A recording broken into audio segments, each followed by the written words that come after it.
नमस्कार,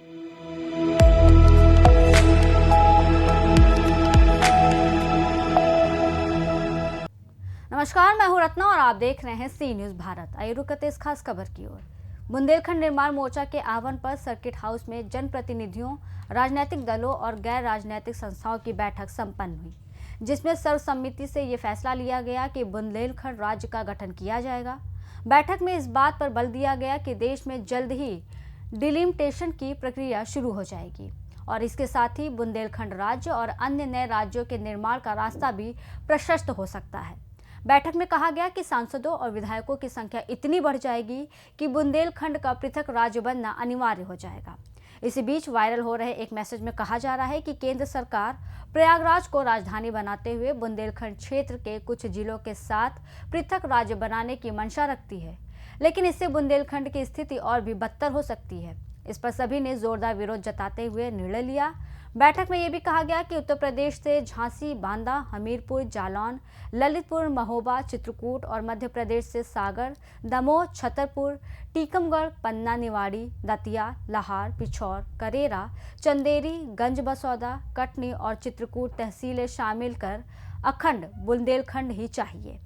इससे कम किसी भी प्रस्ताव को स्वीकार नहीं किया जाएगा। इस अवसर पर एक कोर कमेटी का गठन किया गया, जो अखंड बुंदेलखंड के सभी वर्तमान और पूर्व जनप्रतिनिधियों की बैठक ओरछा में बुलाकर सामूहिक प्रयासों के माध्यम से इस मुद्दे को राजनीतिक स्तर से ऊपर उठाकर कार्रवाई करेगी। बैठक को संबोधित करते हुए विभिन्न राजनीतिक दलों के नेता और अन्य प्रतिष्ठित व्यक्तियों ने अखंड बुंदेलखंड राज्य बनाने पर बल दिया। इस अवसर पर पूर्व मंत्री भारत सरकार प्रदीप जैन, सदर विधायक रवि शर्मा, एमएलसी बाबूलाल तिवारी, पूर्व एमएलसी श्याम सुंदर यादव, जिला पंचायत अध्यक्ष पवन गौतम, उत्तर प्रदेश व्यापार मंडल अध्यक्ष संजय पटवारी, बुंदेलखंड क्रांति दल अध्यक्ष सत्येंद्र पाल सिंह, बुंदेलखंड मुक्ति मोर्चा के महामंत्री दिनेश भार्गव, किसान रक्षा पार्टी अध्यक्ष गौरीशंकर बिदुआ और अन्य कई नेताओं ने अपने विचार रखे और इस आंदोलन को समर्थन दिया। राज्य के लिए आज हमारे जो बुंदेलखंड राज्य के लिए आदरणीय भानु सहाय जी जो कदम उठाए और हम देख रहे हैं कि कंटिन्यूस कई सालों से कदम उठाए, उन्होंने जो एक सामूहिक सभी दलों को बुला करके एकता में बंद करके जो बैठक शुरू की है, उससे हमें भी अच्छा लगा और हम भी आज इस मीटिंग में आए। तो आज मीटिंग में यही प्रस्ताव पास हुआ है। सभी दलों के नेता थे, भारतीय जनता पार्टी के थे, कांग्रेस के थे और पिछली मीटिंग में समाजवादी के नेतृत्व वाले नेता भी आए थे और बहुजन के भी आए थे। तो सभी लोगों का एक ही मत है कि सारे लोग मिलकर के सब दली इसको हम बनाएंगे बुंदेलखंड को और एकता में पिरो करके सारे दल मिल करके इस बुंदेलखंड राज्य को लेने के लिए हम लोग मुहिम चलाएंगे, जिससे आगामी जो भी बैठकें हों उनको अंतिम रूप दिया जाए। यही हम लोगों का प्रयास है। बुंदेलखंड राज्य को लेकर क्या प्रस्ताव पास किया गया? बुंदेलखंड निर्माण मोर्चा के संस्थापक अध्यक्ष भानु सहाय जी, जिन्होंने अपना पूरा जीवन बुंदेलखंड प्रांत के लिए समर्पित कर दिया, आज उनका प्रयास था जिसमें बुंदेलखंड के सभी शीर्षस्थ नेता सम्मिलित हुए, जो लगातार 3 बार एमएलसी रहे। बुंदेलखंड के कद्दावर नेता श्याम सुंदर सिंह यादव जी, हमारे सदर विधायक भाई रवि शर्मा जी, शिक्षक विधायक बाबूलाल तिवारी जी,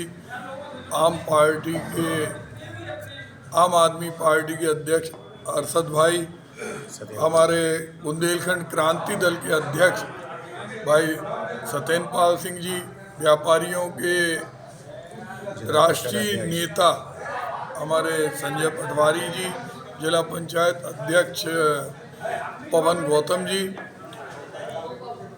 पंकज मिश्रा जी, पंकज रावत जी, लोकतांत्रिक जनता दल के अध्यक्ष हमारे सोनी जी, बुंदेलखंड के अंदर किसानों की आवाज़ उठाने वाले गौरीशंकर बिदुआ जी, महेंद्र शर्मा जी, तमाम ध्रुव यादव जी, बहुत सारी संस्थाओं के लोग आज यहाँ एकत्रित हुए और सबके मन में एक ही लगन है, एक ही आवाज़ है कि बुंदेलखंड प्रांत बनना चाहिए। वो बुंदेलखंड प्रांत जो 1948 में बना, लेकिन फिर 2 राज्यों में विभक्त कर दिया, और जिस तरह से बुंदेलखंड की आवाज़ पूरे दुनिया में है। हम दुनिया के किसी क्षेत्र में चले जाएं, बुंदेलखंडी आवाज़ आपको मिलेगी। बुंदेलखंडी संस्कृति, बुंदेलखंडी साहित्य, बुंदेलखंडी उद्योगपति आज पूरी दुनिया में है। ऐसे में आम आदमी जो पिछड़ा है, जो यहाँ के मजदूर हैं, जो गटर में दिल्ली में जाके सोते हैं, उन्हें पैसा नहीं मिलता काम करने के बाद, बीमारियाँ लेके आते हैं, किसानों की ज़मीनें होते हुए उन्हें खाद नहीं मिलती है, बीज नहीं मिलता है, किसानों को मुआवजा नहीं मिलता। और इन सब का कारण ये है कि बुंदेलखंड की राजधानी बुंदेलखंड के लोगों की आत्मा को नहीं समझ पा रही। वो बुंदेलखंड जो शौर्य पराक्रम और वैभव की माटी थी, आज सूखा, अतिवृष्टि और पलायन की निशानी बन गया। ट्रेनों में कभी भी स्टेशन पे जाओ, जानवरों की तरह बुंदेलखंड के लोग जनरल क्लास में बैठ के जाते हैं। ऐसा क्यों? सबसे ज़्यादा खनिज हमारे पास, सबसे ज़्यादा प्राकृतिक संसाधन हमारे पास, सबसे ज़्यादा श्रम हमारे पास, सबसे ज़्यादा वैभवशाली इतिहास हमारे पास, फिर उसके बाद हम क्यों पिछड़ रहे? ऐसा कोई दिन नहीं जाता जिस दिन बुंदेलखंड के जिलों में दर्जनों आत्महत्या नहीं होती। 5,000 रुपये के लिए व्यक्ति आत्महत्या कर लेता, मर जाता, पेड़ पे लटक जाता, ट्रेन के नीचे कट जाता, क्योंकि उसे कोई आशा की किरण दिखाई नहीं देती। सरकारी योजनाओं में भ्रष्टाचार है, और इतना बड़ा भ्रष्टाचार है, वो लोग देखते हैं कि जो जितनी भी संस्थाएं आम आदमी को जो सुविधाएं आती हैं उनका बंदर बांट हो जाता।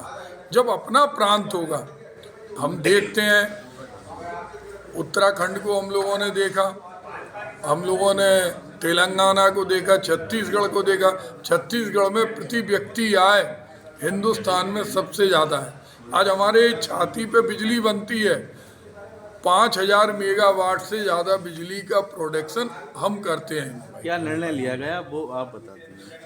आज जो निर्णय लिया गया, हमारे बड़े भाई डॉक्टर श्याम सुंदर सिंह यादव जी के नेतृत्व में हम लोग राजनीतिक दलों के जितने चुने हुए प्रतिनिधि हैं, राजनीतिक दलों के जितने पदाधिकारी हैं, उनके दरवाजे पे जाएंगे, और जो भाई भानु सहाय जी का संकल्प है कि सबको साथ में लाकर, क्योंकि उन्होंने बताया कि जब वो विधान परिषद में 1998 में पहुंचे थे तो सारे दलों के लोग जो थे वो किसी भी दल में हैं, जैसे ही उत्तराखंड की बात होती थी वो वेल में आ जाते थे।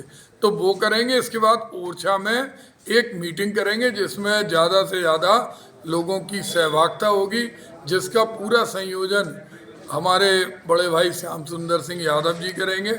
और जेल भरो आंदोलन के लिए हम लोगों ने भानु सहाय जी से कहा कि इसको वो जनवरी के फर्स्ट सप्ताह में करने वाले थे, तो उनसे आग्रह किया कि इसको थोड़ा सा आगे बढ़ाएं, ताकि जब तक हम यहाँ की पूरी ताकत इकट्ठी करें उसके बाद ही उनका ये आंदोलन हो।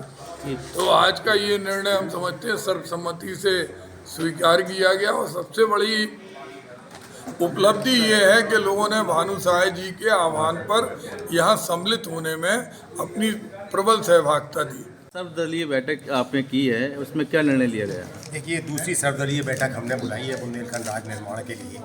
अधिकांश दल गाए बगाए हमसे मिलकर तो कह देते थे कि हम बुंदेलखंड राज्य निर्माण के साथ हैं, लेकिन पिछली मीटिंग में और इस मीटिंग में जितने बड़े चेहरे, जितने बड़े लोग निकल के आए, जैसे प्रदीप जैन आदित्य जी, श्याम सुंदर सिंह जी, बाबूलाल तिवारी जी, हमारे रवि शर्मा जी जो जिला पंचायत के अध्यक्ष हैं, पवन जी, रामतीत सिंघल जी, आरपी निरंजन साहब, हरगोविंद कुशवाहा साहब, चंद्रपाल सिंह यादव साहब, दीप नारायण जी, जो इतने बड़े बड़े लोग, जो इतने बड़े बड़े चेहरे अब इकट्ठे बुंदेलखंड के लिए होने लगे, यही हमारा मकसद था। और आज जो बड़ी विश्वसनीयता से श्याम सुंदर भाई साहब ने एक संकल्प लिया है कि जो उत्तर प्रदेश के बुंदेलखंड ने सबसे पहले प्रथम चरण में हम उनके सारे विधायकों को और पूर्व विधायकों को उनके पास जाके निवेदन करेंगे और उन्हें इकट्ठा करके हाउस में भी बात उठवाएंगे और हाउस के बाहर भी बात उठवाएंगे।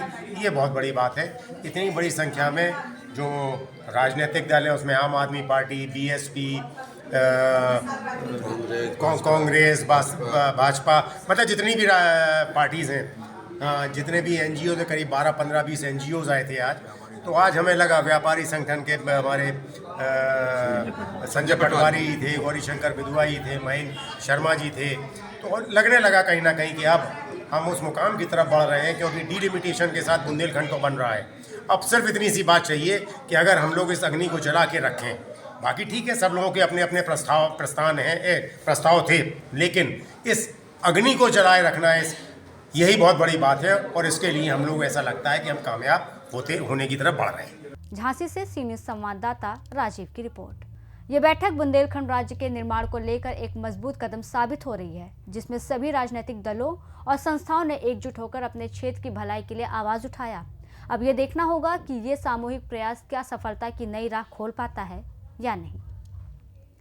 फिलहाल इस खबर में बस इतना ही। देश और दुनिया की तमाम बड़ी खबरों के लिए देखते रहिए सी न्यूज़ भारत।